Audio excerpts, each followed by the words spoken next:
તો મહાશિવરાત્રિના પર્વ નિમિત્તે દીવના ગંગેશ્વર મહાદેવ મંદિરે શિવ ભક્તોની માનવ મહેરામણ ઉમટ્યું હતું। દીવથી 2 કિલોમીટર દૂર આવેલા ગંગેશ્વર મહાદેવનું મંદિર મહાભારતના ઇતિહાસ સાથે સંકળાયેલું છે। અહીં શિવલિંગની સ્થાપના પાંડવો દ્વારા કરવામાં આવી હતી। સાથે જ અહીંના શિવલિંગમાં અરબી સમુદ્રમાંથી સ્વયંભૂ શિવજીને જળાભિષેક થાય છે। ગંગાજી જળાભિષેક કહેતા હોવાથી આ તીર્થનું નામ ગંગેશ્વર મહાદેવ પડ્યું છે। અહીંના દર્શન કરવાથી દરેક ભક્તોની મનોકામના પૂર્ણ થાય છે।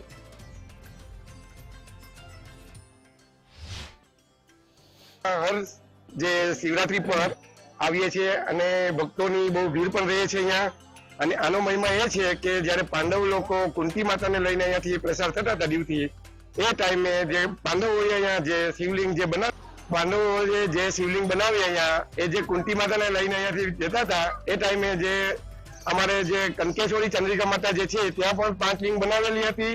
अत्यारे वधारे हाई टाइड लो टाइडना कारणे ए लिंगो पण जती रही छे અને અહીંયા જે છે તે અહીંયા સ્વયંભૂ શિવ ભગવાન આવેલા હતા અને આ લિંગ બનાવેલી છે। આજે શિવરાત્રી છે અને અહીંયા જે સોમનાથ મહાદેવના શિવરાત્રીમાં મહત્વ રહે છે તેવું જ અમારા દીવનું ગંગેશ્વર મહાદેવનું પણ મહત્વ રહેલું છે। તે ઘણું પુરાણું મંદિર છે। અહીંયાથી દેશ વિદેશના પર્યટકો દર્શન કરવા માટે આવે છે અને આજે બહોળી સંખ્યામાં ગામ લોકો બહારના લોકો પણ પર્યટકો રહે છે।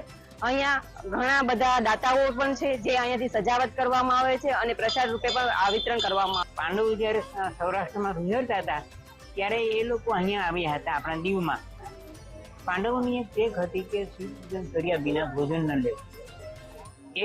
એક દિવસ સંધ્યાકાળ થવા આવ્યો ત્યાં સુધી ક્યાંય પણ ભોજનની શિવના દર્શન થયા નહીં એટલે એ લોકોએ આ ગુફામાં આવી અને 5 શિવલિંગોની સ્થાપના પોતાના કદ અને રૂપ અનુસાર કરી અને સ્થાપના કર્યા પછી ભોજન લીધું। બાજુમાં તમે જોવો તો દક્ષિણ બાજુ પશ્ચિમ દક્ષિણ બાજુ એક કુંડ આવેલો છે। ત્યાં જ્યારે ઓછ હોય ત્યારે મીઠા પાણીનો ઝરો ગંગાધારાનો ઝરો જોવા મળે છે। દેશ પરદેશથી સેવાભાવી લોકો અહીંયા આવે છે, ભગવાનને પ્રાર્થના કરી અને ધન્યતા અનુભવે છે।